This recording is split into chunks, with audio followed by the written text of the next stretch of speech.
Hello, I'm Sensei Alex Kakio, and today we'll be discussing right view and right intention. This will be the first in a three-part series on the Noble Eightfold Path of Buddhism. But before we get into that, I'd like to remind you to subscribe and hit the notification bell. That way you'll be notified when I post talks in the future.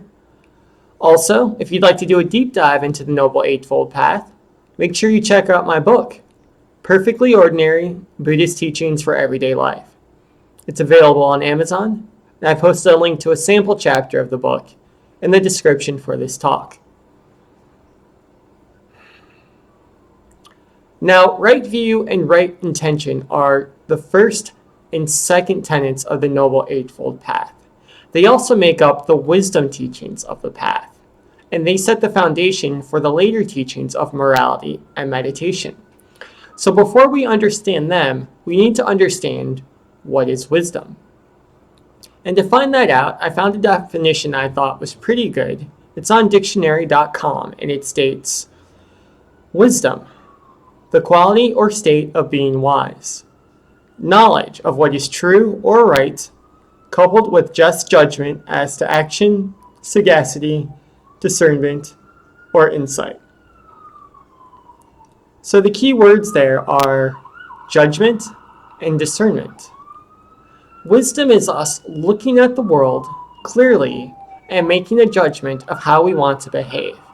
And as Buddhists, our hope is always that we'll behave in a way that ends suffering and causes joy for ourselves and other people.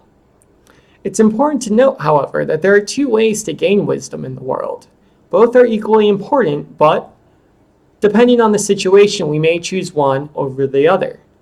The first way to gain wisdom is through study.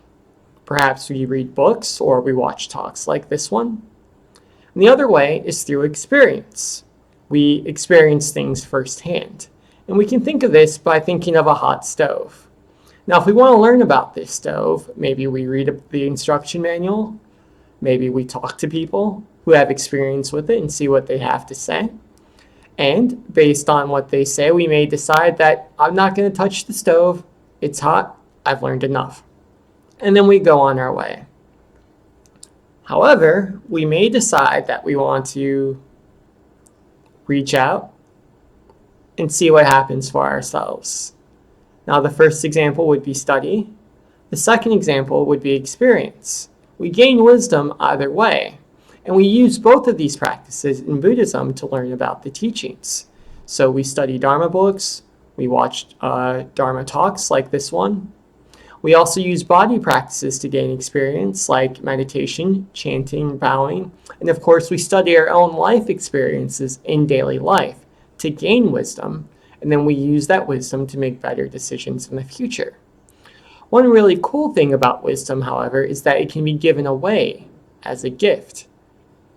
So when we think about Buddhist practice, when we think of things like the Four Noble Truths and the Noble Eightfold Path, it's important to understand that we're receiving a very wonderful gift.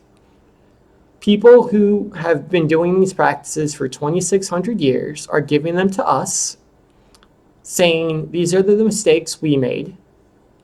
These are the things we did that made us happy. These are the things that made us sad. Learn from our mistakes and try to do better. And if you happen to reach out and touch the hot stove, no big deal. Just make sure you let the next person know what's going to happen. That way, we all help each other move along on the path. So that's wisdom. But what's right view? Well, right view is very simply learning to see the world clearly. And to understand this, we can go back to the first and second noble truth of Buddhism, which state life is suffering, and suffering is caused by desire.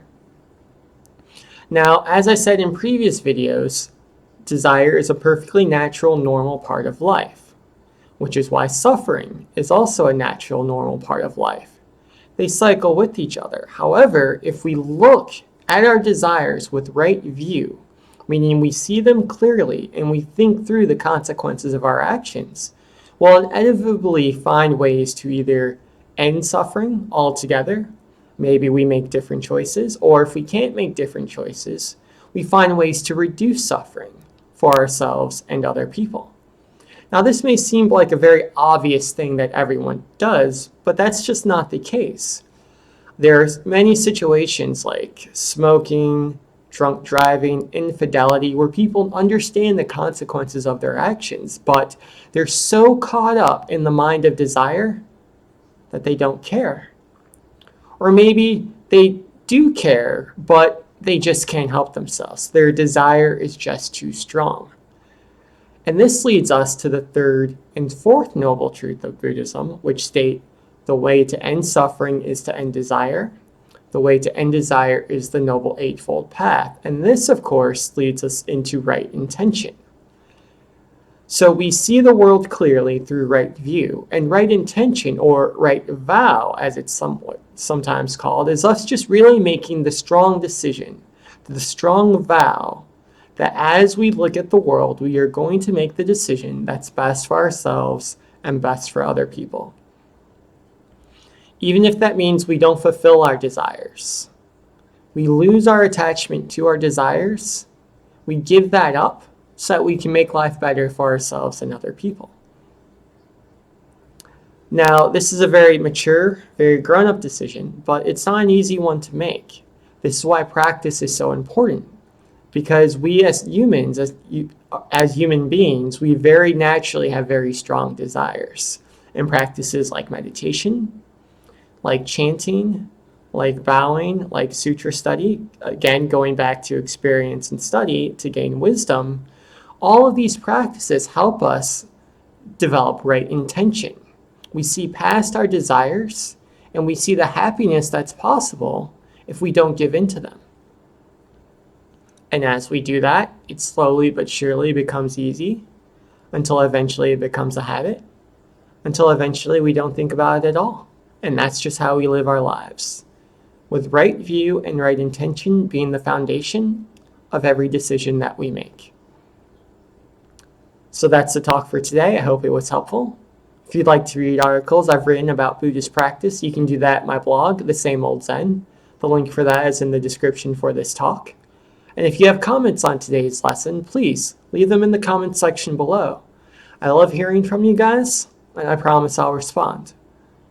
So that's it for today. Until next time, Amitabha.